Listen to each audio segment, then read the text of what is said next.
Right. Welcome to Talking to the Game. It's one of your hosts, Marquise Holland, and I'm here with my two brothers. We back at it again, about to talk that hot stuff. Boy Josu, back at it again. Yeah, KB, another week.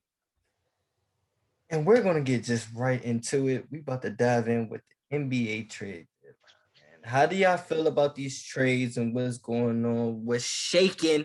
What's popping in the NBA? Let's talk about Rondo to the Clippers. That was a tough pill to swallow. I like that. I like it too. I like that. The only thing is, I like it more for Lou Williams than Rondo. I like it better for Rondo than Lou Will. I mean, but okay, you say that Rondo is like pretty productive in the playoff times, championship times. I mean, 9 points, bro. It's the assist. Stats don't always tell the production number. In the 7-game series, stats ain't gonna tell everything. You know what I mean? It's not. So it's gonna be tough. It doesn't tell you everything, but it tells you what happened on the floor, and that's all that he did. Did it tell you about the 18 points that he had that one game with the Lakers in the finals? That like one game. And then what did he get after that? Huh? That was a key game. A key game. Which was Nah. Say it. I'm just asking you what does since you're such a numbers guy. I'm telling you. I think he fits well within the system. They're a team that needs to play defense. I'm telling you, the trade worked out better for Lou Williams than Rondo. They weren't winning with Lou Will as much. They were amount of games. Okay, so what you think he's going to do in Atlanta? You think he wants to lose? You think he's not going to lose, but he actually has younger teammates. You know, he has people he can actually work with because he is the veteran. He's a veteran who can actually be able to lead because he is the sixth man. He's been the sixth man for a number of years, so he can actually lead on the as a veteran in the locker room. He can lead. That's cool and all, but do you know how old Lou Will is? Lou Will wants to 30s. He's in his young 30s. He's not even in his late 30s. You should check how old Lou Will is. I think he's been in the league 16 years. Exactly, 16 years. Oh, he's at least 36. I wouldn't give him that one. He's not that old. He's at look at him. But we at least 16. I'm looking it up right now. But the thing is, Lou Will is in his 16th year. He's 34, early 30s, just like I said. What is early 30s in the NBA? You know, early 30s is like 31, 30, maybe 32. He's on the back 32. 16 year. 32 is still early. Career. 34 is early. Yeah. You know, people retire at like 34, 35, 36. Yeah, that's a tough one. He wants to win. If you say people retire, those people either had to deal with injury or those people just weren't signed to a team. So they just said, all right, I'm about to hang it up. No, they literally want to retire, bro. It's not at 30, not at 34. Much left in the tank. And not at 34. Like you hit your prime at like 27 to 33. It's not a lot of people who could go to 34, 35, 36 and play at a That's a good point. level. No one said they were playing. No one said they're playing at a MVP level, but they're still able to put at least 10, 15 points on the board. I said a consistent level. That late in your career, you want to win a championship. You've been with the Clippers for so long. He was okay with being with the Clippers, not getting shipped off. He was about to retire. You do know that. He said he was about to retire because he just wanted to retire. He wanted to play for the Clippers because he had loyalty to that organization. He doesn't want to go and lead another bunch of young guys. Not saying he won't do it. It's just that he wants to win or stay. If he's going to lose, he wants to be a Clipper for the rest of his life. Honestly, I think it's kind of late for him to try to be leading a team. You know, that's what I'm saying. But at the same time, this trade did work out for the Clippers a lot better. They needed the point guard, and they got the point guard that they needed. Point blank, period. Like a guy especially that with him and Pat Bev. Yeah, like no, the clip like Rondo is a much better player than I think that people give him credit for. Much more experienced than what they give him for. You even heard his teammates last year saying that next to LeBron, he was probably the smartest player either on that court or in the arena most games. Like his IQ is off the charts to the point that he's another coach. He's another mind that you can pick off of in the game. So he's picking stuff up off the, while playing and while he's on the bench. That becomes invaluable over time. He's been doing that since he was a rookie in 07? He's been doing it for he's been doing this for 14 going on 15 years now. So I mean, like the amount of knowledge that he's picked up is invaluable compared to the 9 points that he gives. He's another coach. That's what he is. We'll see. Okay. You just saying it. Like, yo, what? I mean, hey. We'll see. Okay. I mean, all right, well, let's go to another trade. What y'all think about the Oladipo jump? I was just about to bring that up. I like it for the fact that they did not give up a lot for Oladipo. Yeah, I'm looking at it right now. They still got their key shooters. Yeah. I think and they got a bucket with Oladipo, and he does at least 14 points, 20. My fault. He averages at least 20 every night.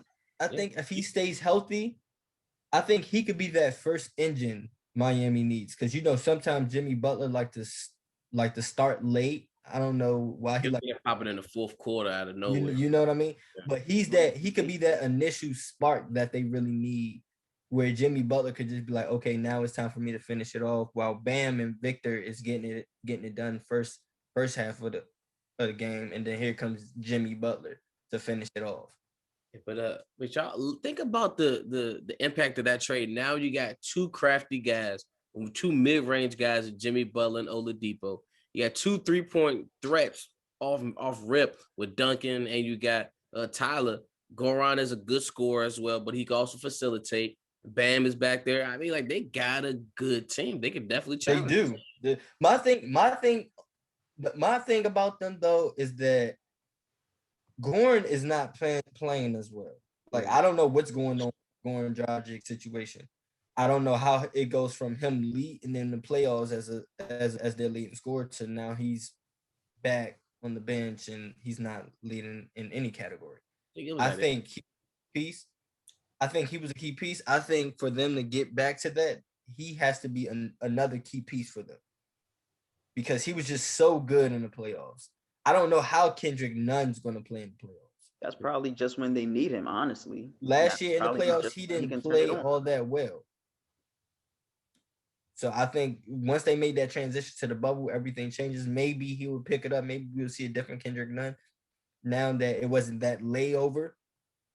But I really did like Goran Dragic a lot. I think he would be a vital piece and the X factor if everything is pulled together tight.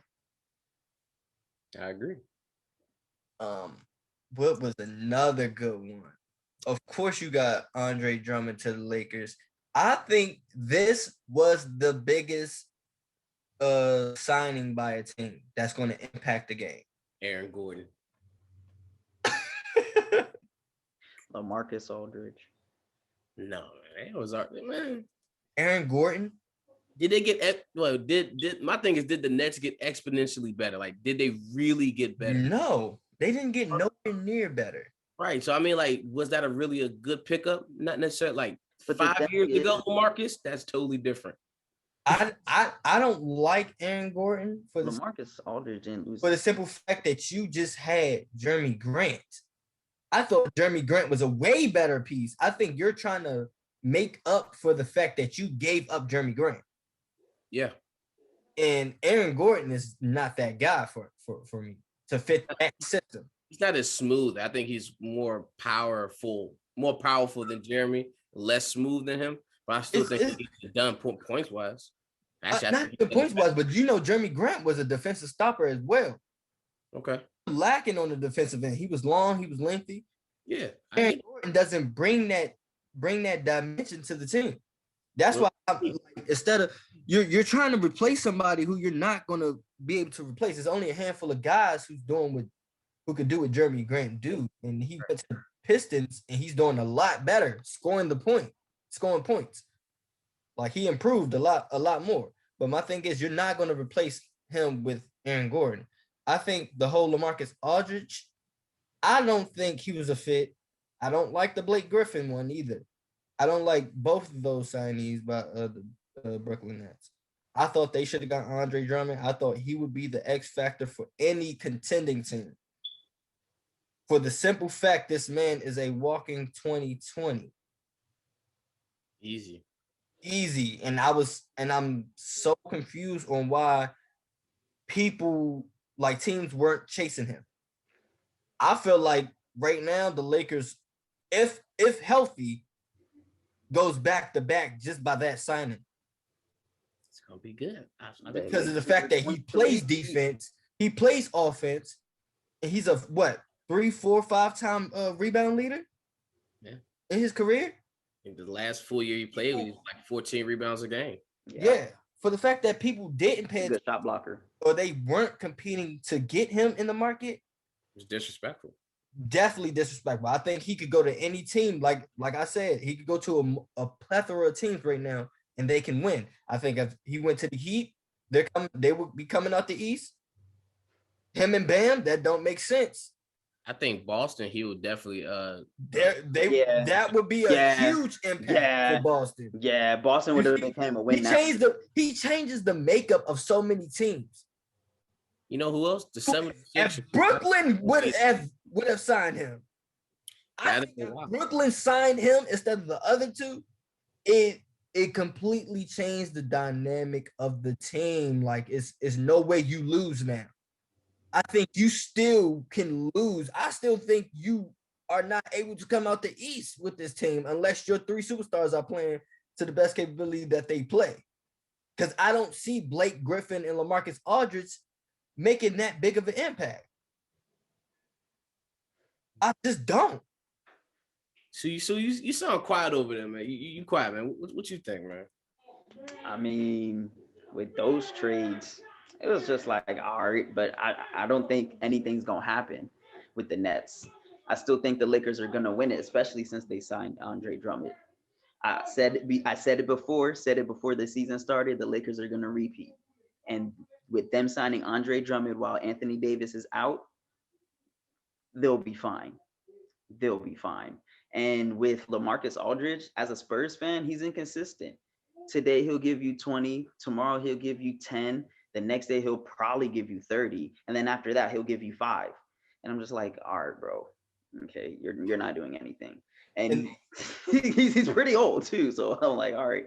And Blake Griffin is fine. I'm sorry, Keith, you're tripping, bro. Blake Griffin is fine with the team, bro. He's gonna be fine with them. He's actually gonna help them, especially if he comes off the bench. What does he bring to the team? More I'm trying to figure out. He's gonna bring you production. As far as what, like setting tips? Just like for points, for points, bro. Points going to be productive. So he's just adding more points. Hey, to a team that's already leading. They need to work on their defense. Don't come at me. I didn't sign them. So to a team that's already number 1 in points, so they're relying for them to outscore. Now that's where they're getting at mentally. They're relying. Why the Lakers are gonna repeat on them to outscore opponents. They want their offense to be their defense, and that's that's gonna bite them in the butt. Yeah, we've all 3 of us have been saying this from the beginning. Like, you cannot have your offense be your defense. You cannot just stack your offense and expect to win. At some point, you have teams that can keep up with that. Yeah, that's why when people keep saying that this is all for LeBron, which is hilarious, I'm like, I don't even think they can get out the East. I don't think people understand that offense is just one part of the game. Like, you have to play defense. You have to have chemistry. You have to rebound. It's so many areas that they're lacking in. Like, LaMarcus Aldridge is not going to be getting 32 minutes a game. It's going to be getting like 15 to 20. Like 15. They're going to play Boston. They're going to end up playing Boston in the second round in Boston because they've all been playing together for the past 3 to 4 years. They're going to end up beating them, and it's like 6 games. I'm calling it now. Boston beating the Nets in 6. I don't think the reason why I don't think Boston is going to win because they're I just said they're going to beat the Nets. I didn't say they're going to win. I don't think they're going to win the series for the simple fact that they're playing at a real different level of inconsistency right now. They're not consistent as last year. They're not as consistent as the previous year. They're actually having a down year right now. And the crazy part is their two stars is scoring more points. Right. I just don't think it's effective enough because of how they're scoring. I think they're taking too many threes. That's one. They're not relying on their defense as much. They're just not the same team as we saw last year, and I can't tell you why they have plateaued. They're still going to make the playoffs. I still think they're a playoff team. I think they still make the playoffs. I think they still have great potential, but something needs to change. With the Lakers signing Andre Drummond, he was just so huge. Like, it's just no way that people don't compete for a 2020 guy. Like, this is a guy who was producing in Detroit. He produced in Cleveland when he played. What do you think if he gets on the actual contending team he's going to do? You think he's going to not give you 20 and 20? You think he doesn't start? He starts. This is a guy that you start. This is not a guy. He's 27 at that. Look, everybody knew you wasn't starting Harrell at center. Like, trying to do that wasn't going to work. Marcus Gasol, that wasn't going to work. And that's the crazy part. When this first started, I said I don't think teams got better as they think they did. Nah, that we didn't. Not the guy. I think Montrezl Harrell, his impact was more significant with the Clippers because I haven't seen his impact the Lakers yet. To be honest, like where it's like, oh, Montrezl Harrell, I told y'all Montrezl Harrell wasn't it. I didn't like it. I didn't like the fact that he went to the LA. I thought his impact was definitely felt more with the Clippers. I think it's the intensity that he brought, man. That's all it was. It was the intensity, and they needed that since Dwight Howard had left. And that's kind of what they needed. Just a guy that's going to bang down there. But you let Dwight Howard go for this guy. You let JaVale McGee go for this guy. Where I said you should have kept the same team as last year. After you kept the same team as last year compared to this year, they still repeat. I agree. Like from personal 1 through 15, like or through 12. You still repeat. It's no plateau. I do think Dennis Schroeder was a nice pickup. I do think if they would have had him and Rondo still, that would be crazy. I think Talon would help too. Yeah, of course, but they don't. I still think it's just a lot going on where it's like I see the Lakers as the favorite since they got this pickup. It's just no way teams are not trying to go get this man. It just doesn't make sense, especially if you're a contending team. Second, I love the fact that Chicago finally has somebody with Zach LaVine. Vucevic. Yes. But my only thing about Vucevic is that he's up there in age. That's true. How old is he? 33? Come on now. Would you think 33, they can still give you something. No one's saying they're gonna lead. No one's saying they're gonna lead because they're not gonna lead, but they're still able to produce. And because they are at the age of the 30s, early 30s, they have veteran knowledge that they can pass on to the other teammates. But they just gave no one's saying they're gonna be number 1 in points, number 2 in rebounds, none of that. So hold up, wait. You give up 2 young guys plus 2 future first round picks for veteran knowledge. That's what he's veteran knowledge to pass on to who? Zach, I guess. You gave up 4 young people. You better talk to their GM. You gave up 4 young people potentially. That doesn't make sense. My thing is, that's why I don't understand that. But hey, he was an all-star this year, so I guess I like the pickup. Me personally, I wouldn't trade Kobe White. I wouldn't trade Kobe White. I would have given him a few draft picks. Not a first round. I would have gave him 2 second rounds. The thing is, I like the pickup. All-star. They gave up for him. Because he's like Kobe White leaving. I don't think the thing is he was an all-star this year, which is very true. He's having a terrific year. But if you're trying to win and build this team around Zach LaVine, that's probably going to take another 2 years for you to be a playoff team. By then he's 35. So that's tough. Otto Porter might be 26 by then. Wendell is probably 25 by then. You got 2 future first round picks. I mean, that's what I'm saying. That's tough.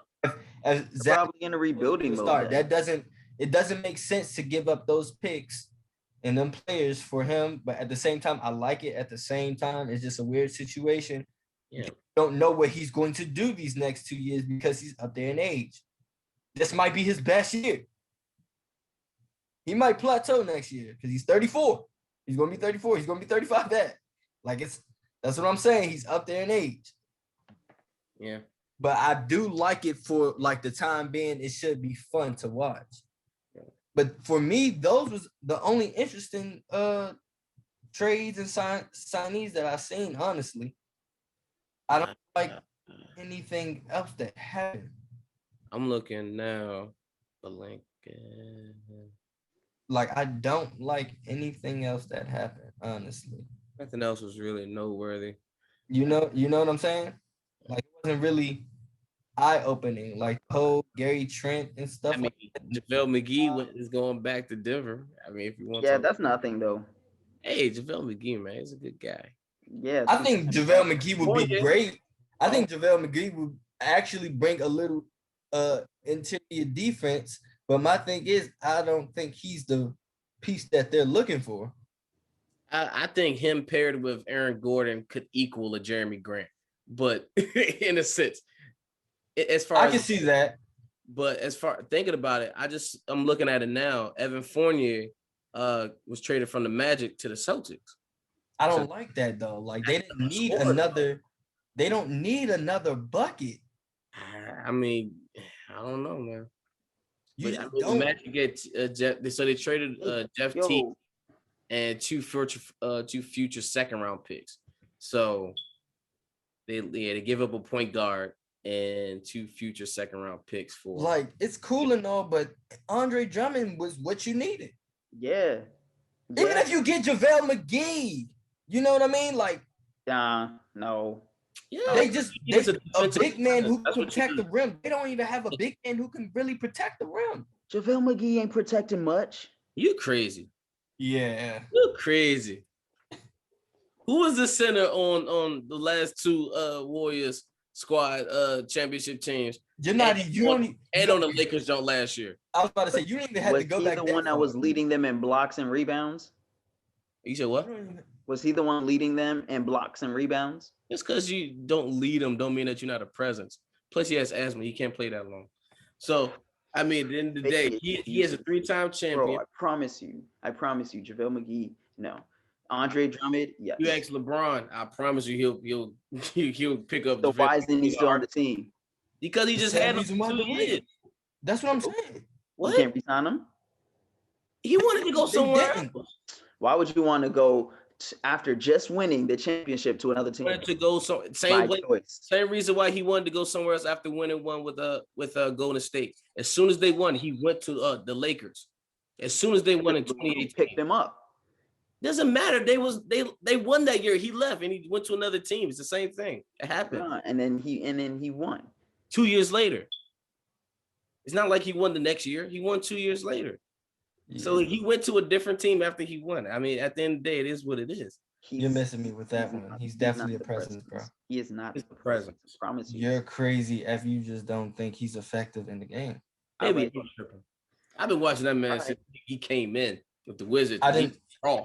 He was comedy back then. He was real. He was hilarious back then. But the thing is, he's definitely effective. I can't say he's not effective. He's always effective. He's always effective. I guess he'll help in a little way, but he's not really making an impact. Yeah, okay. All right. I promise. Those games. You watch those games. I bet you they're not taking a shot past let's say a little bit inside the free throw line. If he steps up, they're altering their shot. Like the shot is getting altered. Because somebody's in the way. He's a 7-footer with a 7.5-foot wingspan. Like he is long. Like, come on now, bro. He's a presence. You can't last as long in the league and not be a presence. I understand that. Yes, he is tall. He can use his body to block the rim. Cool. So is that not a presence? There are people who can get by it. Kyrie up and under. Ooh, right in there.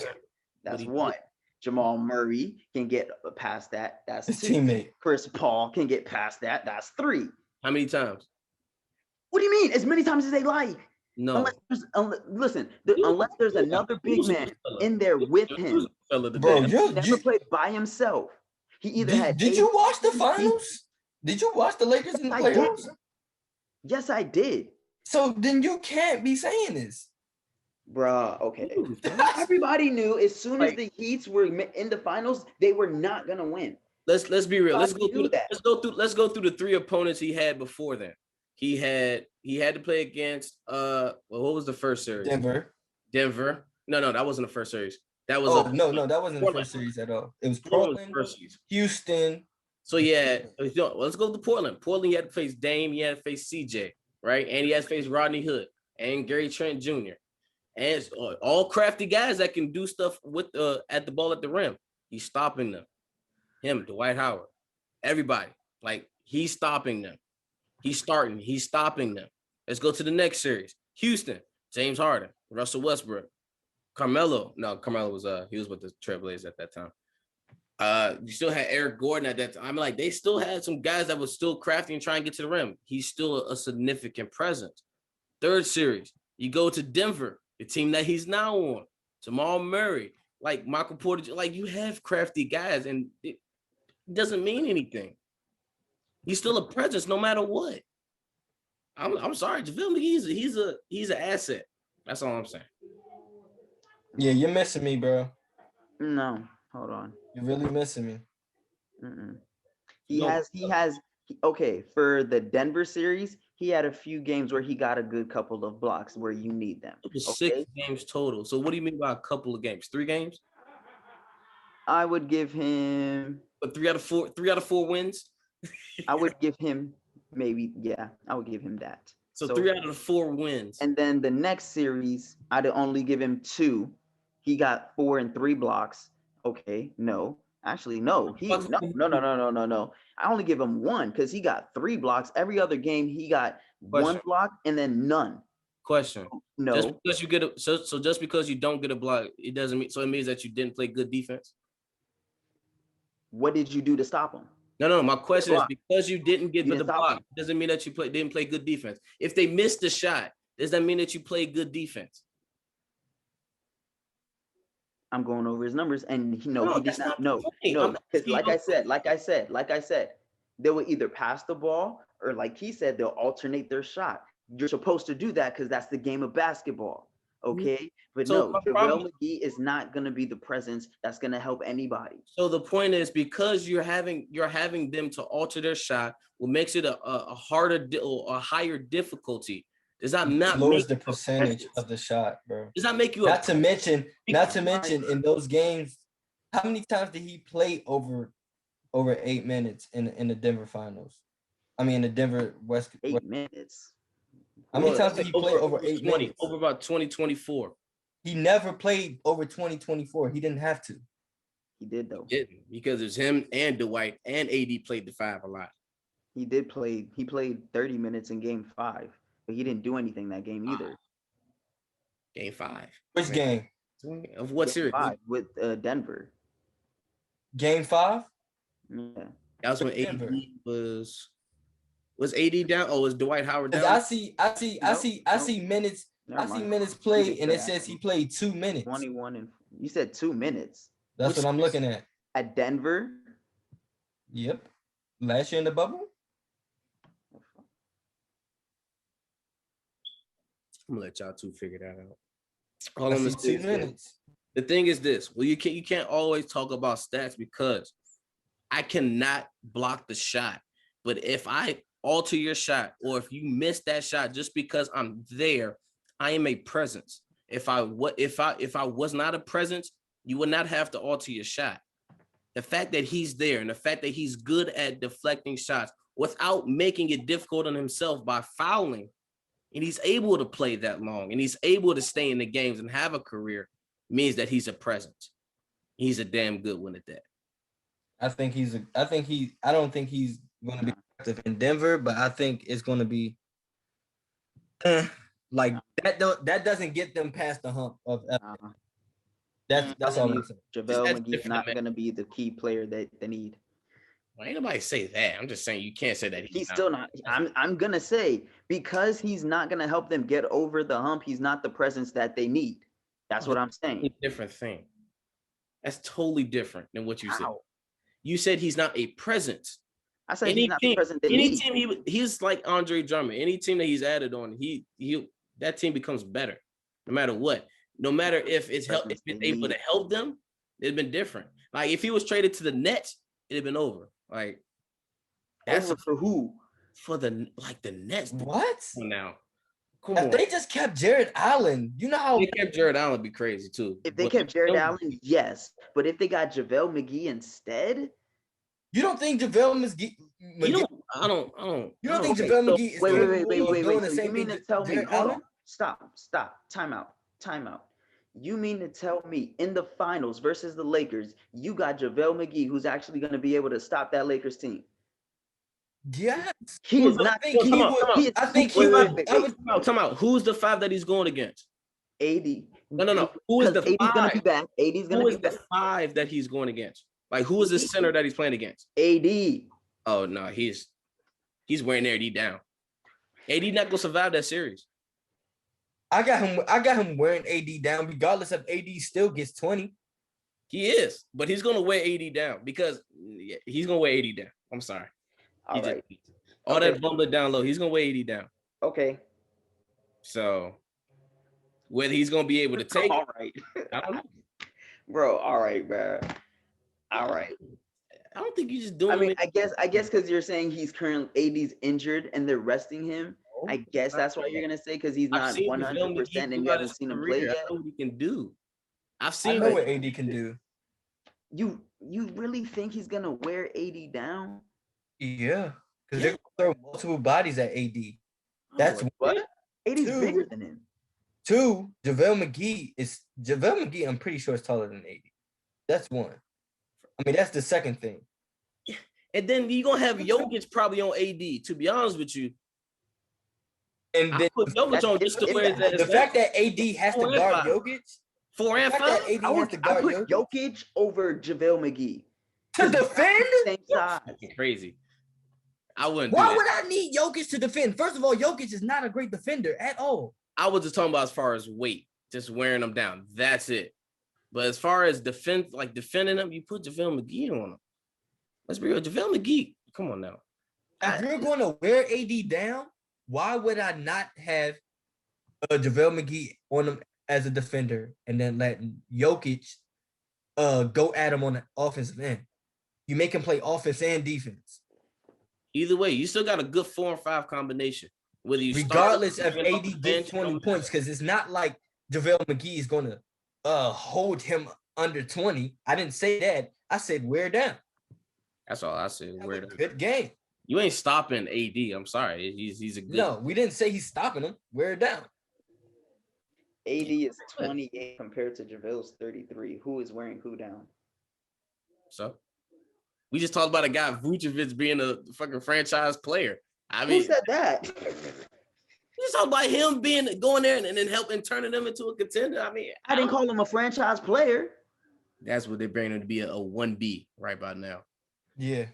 That's what they're bringing him in to be. And that's what we just talked about. That's their decision, not mine. He's not a franchise player. JaVale McGee role is so much more simpler than Vucevic or Lou Will. I don't even know Lou Will's role in it. JaVale McGee role is just to bang. That's it. Yeah. Man, but let's just switch topics because I don't know what Sue been on. This is crazy. Who do you have coming out the East and who do you have coming out the West? You go first. Nets and Lakers. Yeah. It's kind of hard to go against the Nets just because they have so much firepower. But and the East is pretty weak again. Like the top 8 teams, the bottom 2, after the first seed and second seed, they have a good record. After that, everybody has at least like 10, 15 losses. Yeah. I like Miami and the Lakers. I don't think we're gonna get a repeat. You got to put your bias to the side, bro. Biased of what? Miami versus like Miami Heat. You got to be Miami Heat. This is a team. Nets. Miami versus Nets. That's the question. This is a team who went from the 8th seed, that went out of 4th seed, who got better with Victor Oladipo, who's starting to play their best basketball the second half of the season, and you're telling me to put my bias aside. Yeah, he is. Tell me. Okay, so they make it to the playoffs. Who would they face right now, based off of the schedule? Not schedule, based off of the standings. Oh, let's pull it up. Let's bring it up. Standings. Let's see. You said they are. And now Hornets are 5. Bro, they're 8th seed. So 8, they playing the 76ers? Oh, yeah, I got them beating the 76ers. Exactly. I definitely have them beating the 76ers. I got them beating the 76ers. So then in that bracket, I think that'd be 4 and 5. That'd be up there with them. Mm-hmm. So that'd be the Knicks and the Hornets. Got the Knicks beating the Hornets right now. So it'd be the Bull. The Heat versus the Knicks. Okay, so they're back down to the 8th seed. They're back down to the 8th seed. So cool. That'll be a pretty good series, actually. I'm not even talking about every series. Let me just look. If they're at the 8th seed and the playoff starts now, they're sweeping Philly. Again. Not sweeping, but again. They're gonna sweep them again. I think they might. If they don't sweep them, I give it 5. Heat in 5. Who else they're gonna play? They're gonna play the 4th or the 5th seed. Right. The Hornets or the New York Knicks. They're sweeping both of them. It don't even pick who you want. I know you like the Hornets, so let's just say you see them. You'll have a little fun getting entertained. They're sweeping the Hornets though. Yeah. Bye. They're not okay, and then that would leave the Brooklyn Nets. The Nets. The Nets versus the Celtics. That's the first series. So who's winning? Nets or Celtics? Nets. And then you have the Bucks versus the Hawks. The Bucks. And you have the Nets versus the Bucks. Or if they reseed, because sometimes they may reseed depending on how the higher seed goes.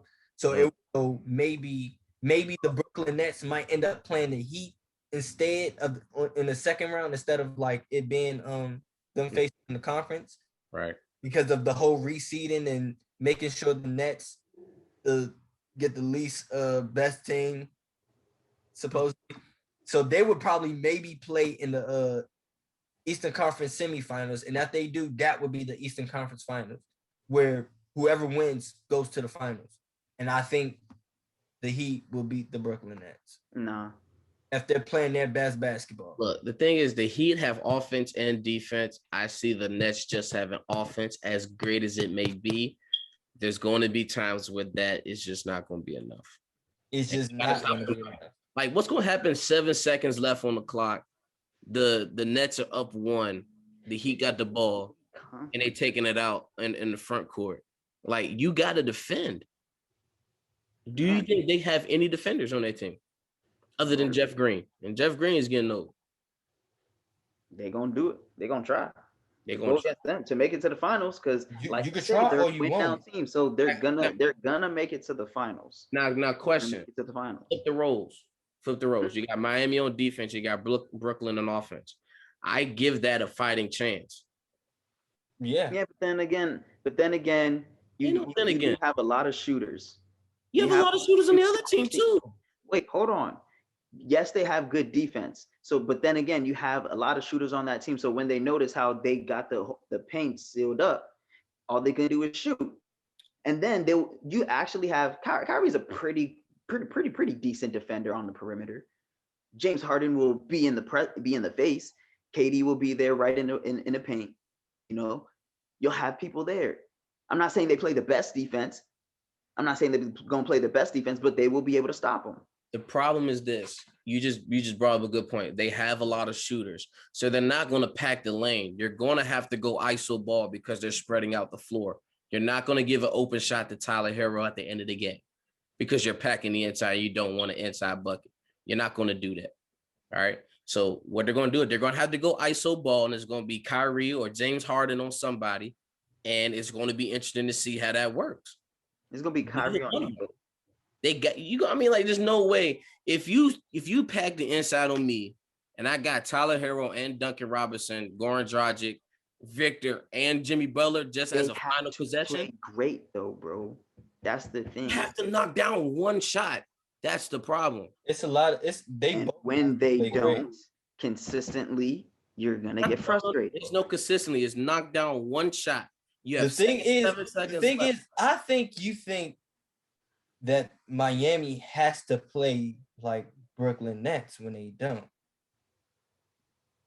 The thing is, if Miami's off, they play defense. If Brooklyn's off, they suck. They're off. There's no defense. That's the point. That's the point. I don't know, man. That's the thing. Like, when you need to stop, a lot riding on it, so they're gonna do what they have to do. But it's not good. But we don't know exactly what they have to do when what they have to do is score. Like, that's what they're heavily relying on. That's been proven time and time again. Where Miami doesn't do that. Right. All right. I think Miami versus Brooklyn. I'm gonna say it now, and I think Keith agrees with me. I think Miami's gonna take that. I'm gonna say it's 6. I'll even give it 7. You give it 7? I'm gonna say 6. 6 or 7, honestly. 7. But I still think Miami is the team to beat for the simple fact that they play offense and they play defense. Mm-hmm. One of the few teams. Bucks still don't have enough. All right, bro. I don't even know if it's the Bucks even have enough or Giannis expanded his game at this point. They just signed what's his name too. Because that's what I see. I see Giannis not having, every time they lose a series, he doesn't have the best series. And it's because they pack the lane on him. He can't shoot from the outside, or if he does, it's just ugly. Because people figure out how to beat Giannis in the playoffs. Like, you make him have to score. You make him. But the thing is, it's not even a surprise at this point. It's just exactly that's the problem. He still hasn't adapted his game to that. You allow him to do what he wants in the regular season just so you can beat him in the playoffs. It's been like that for like the last past years. I'm not even counting his first three years where he was just starting to get into the groove. I'm talking about the last 3 years where he went back-to-back MVPs, was getting up there. But they just don't have enough. Philly, I think, needs to just dismantle because they're not making it nowhere this year. After this year, it's just dismantle. I think you keep Doc Rivers and you ship Ben Simmons off somewhere. Because I don't see you not keeping Joel Embiid, regardless of his injuries. Every time he plays, he's just a dog. I said, who gives you more? Like, who represents? I don't. Bill Simmons is just not a guy who you build the team around. His game is limited. I mean, he's a 3 or 4. He's cool as a third option, fourth option, fifth option. He's gonna play hard defense. Not a 1 or 2. We starting to really see who Ben Simmons really is, and he's just not as special as people thought he would be. He really was overrated. Yeah, I think he's overrated. It's just that people like, you don't have to shoot nowadays. Like, no, you have to still be able to shoot the ball. Yeah. Like, a big part of the game. The only thing I think he has going for him right now is his height. Because honestly, if he was 6'4", doing the things that he's doing, he'd be out of the league or in the G League right now. But because he's able to be that quick, that fast, kind of that 6'8", 6'8", 6'9", and be explosive and still be able to dominate around the rim, it's good, but it's not helping. I think and that's the other thing. He's trying to make like being the best defender his reason why he's like still in the league. Like, that's you see, he's been pushing that narrative a lot. I'm the best defender in the league. Okay, yeah, it's gonna keep you in the league for so long though. You know what I mean? You're only good on some team. Like, you can only be a great defender on and be successful on some teams. Like, what was the last great defender, really good defender, at least wing defender that you heard of that was really good? I would say Tony Allen. Tony Allen, Bruce Bowen. Yeah, Shane. I mean, you had Trevor Ariza. Especially really good. Karan Butler was nice. You had some good young defenders, but they're really like, how many teams did they really be good on? Maybe Tony Allen. He was good on Memphis and he was good in Boston. But not too many guys are good on multiple teams. Marcus Smart right now? Well, multiple teams. Yeah. Marcus never go nowhere. Most guys are good in the system, or they're good individually in a system, if that makes sense. Like San Antonio was good like that. He's just not that guy people thought he would be. I think it's just time to break that whole thing up. Tobias Harris, very overpaid. Yeah, I ain't gonna last. None of that shit's paid. Like, it's just that whole team just doesn't make sense, to be honest. Dwight Howard, you got Danny Green now. I understood why Dwight came. I don't understand Tobias. Well, he signed that 100. He says he's not an all-star. Contract blows me. He's not an all-star. He's a great third. He's a great third. I ain't have to cut you off, Joe.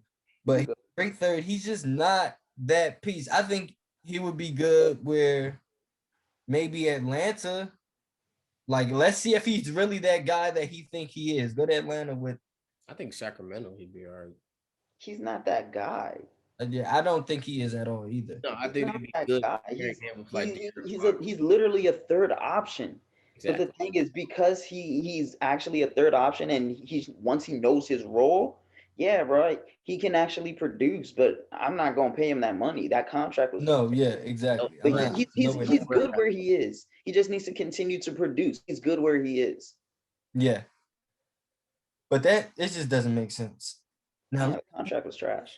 Let's switch for a minute. March Madness, or what some people like to call it, MM. I knew he was gonna say abbreviations. We're not gonna make that popular. Please. I'm not gonna say that anymore. Definitely. MM. Did it again. Did it. Did you see UCLA going as far as they did? I did, honestly. I did. I'm not surprised. I'm not surprised by UCLA. I didn't, but now looking at who they about to play, we're playing Michigan tomorrow. I don't know. The way that they playing, I don't know. They might get another upset. I'm surprised they was one of the first teams to play. Like, they was in that first four. I don't think they should have been there. I really don't think they should have been there. And I told my boy this from the start. I said UCLA is a Sweet 16 team. Like, they can make it to the Sweet 16. And now look at them. I'm like, I'm not surprised they're playing like this. Honestly. Yeah, they look good. I will say that. They're looking real good. So I like they beat all their opponents by 10. I'm not surprised Michigan beat Florida State. More. That 20 pieces. I knew UCLA was going to be great against Oregon.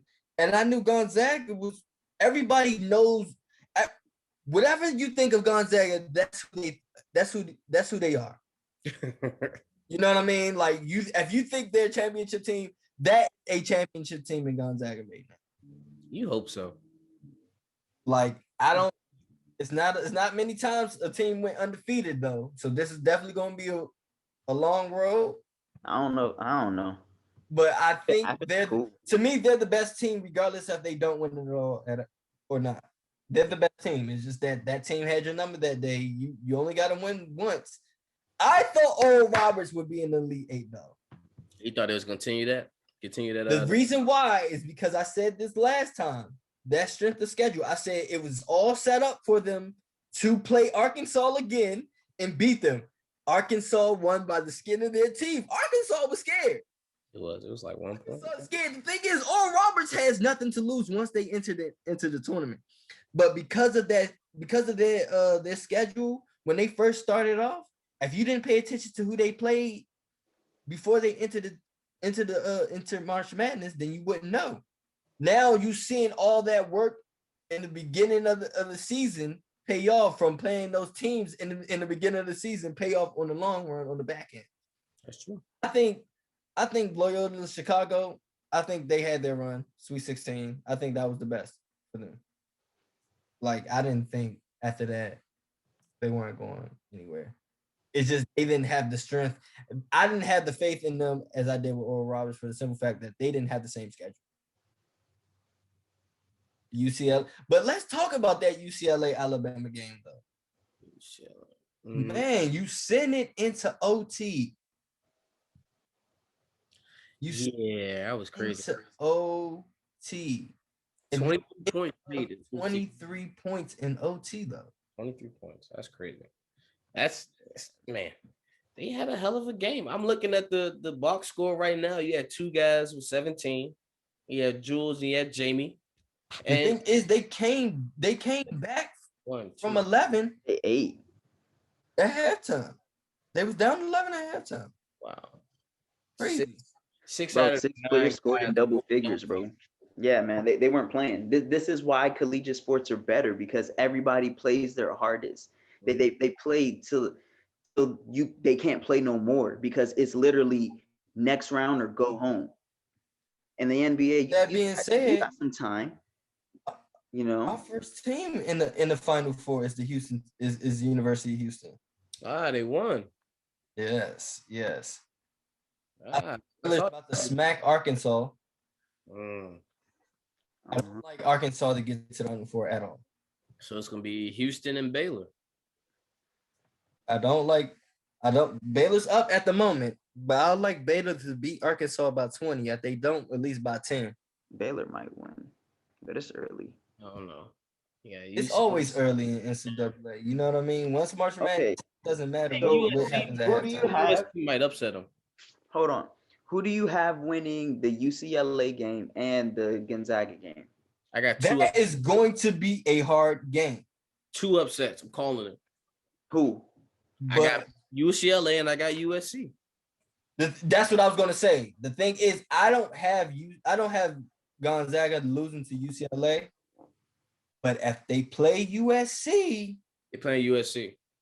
If they play USC in the Final Four, that boy Evan Mobley, freshman, is a problem. Wait, you said if Gonzaga play USC in the Final Four? They're playing them tomorrow night. Yeah. In the Elite Eight. Yeah. Are they? That's what they play? Yeah. Well. That's what I'm saying. I'm saying. Who do you got winning those games? USC. I thought y'all was saying if UCLA played them. I think UCLA beats Michigan. I think UCLA beats Michigan for sure. I like that because like I said from the beginning, I don't think UCLA should have been one of the first 4 teams playing. I don't know why they got ranked so low. I don't think that. When I first looked at it, I said no. They can easily win this game. They're gonna easily win that game. I think they're a Sweet 16 team, minimum. I think their max is a Final Four. I don't think they go past the Final Four. USC, that is a team that can go to the championship. I think they got them beating Gonzaga. Didn't you say it was Gonzaga's year though?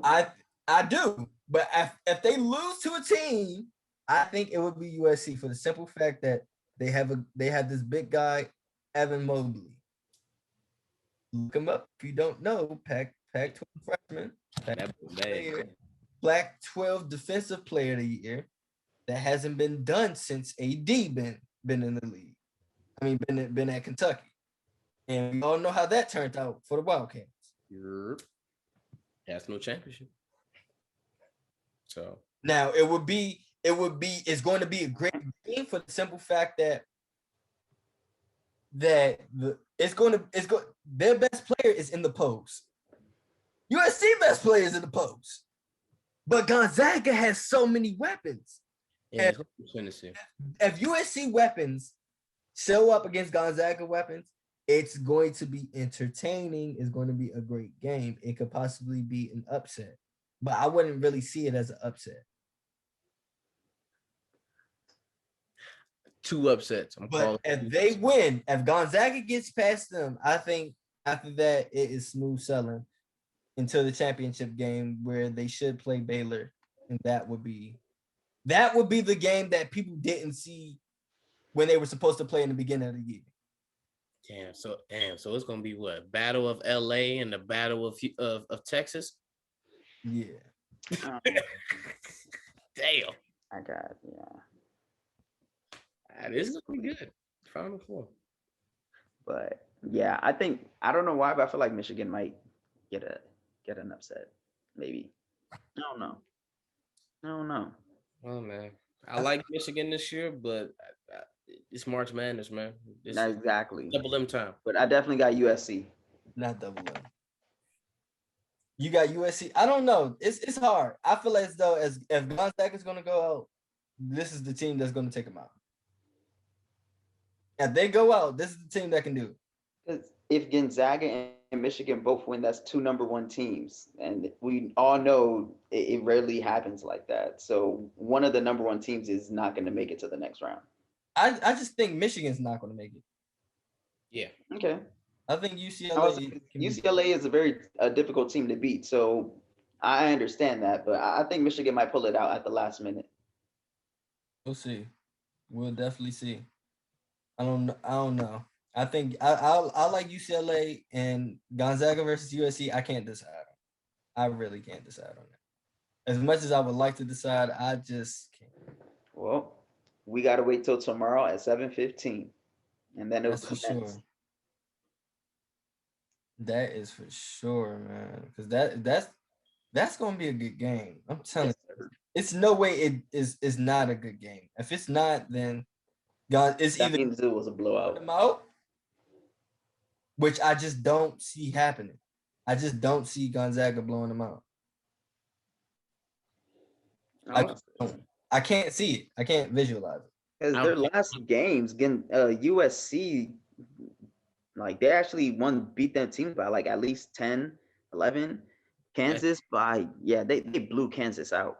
And against Oregon, 82-68. Come on now. That's cool. But Gonzaga, yeah, pretty much same. But yeah, UCLA, they just proved like they got a fight in them. So seeds don't mean anything at all.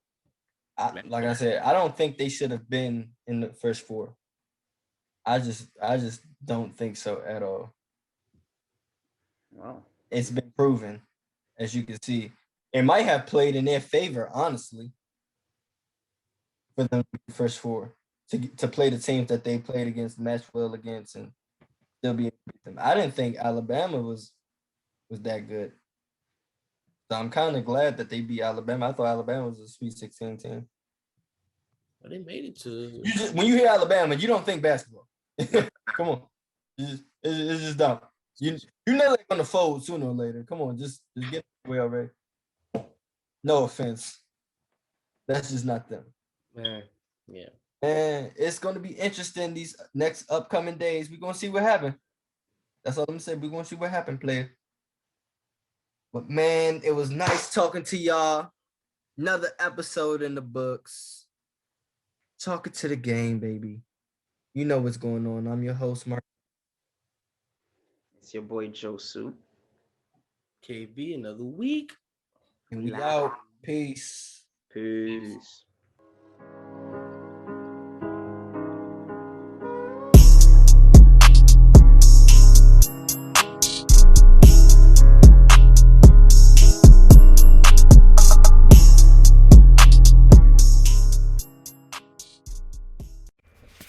Thanks for listening to another episode of Chalk It to the Game podcast.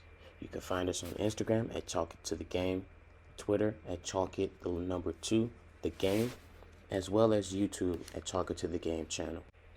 You can also catch us on every platform where you can find your favorite podcast. Just search Chalk It to the Game and enjoy.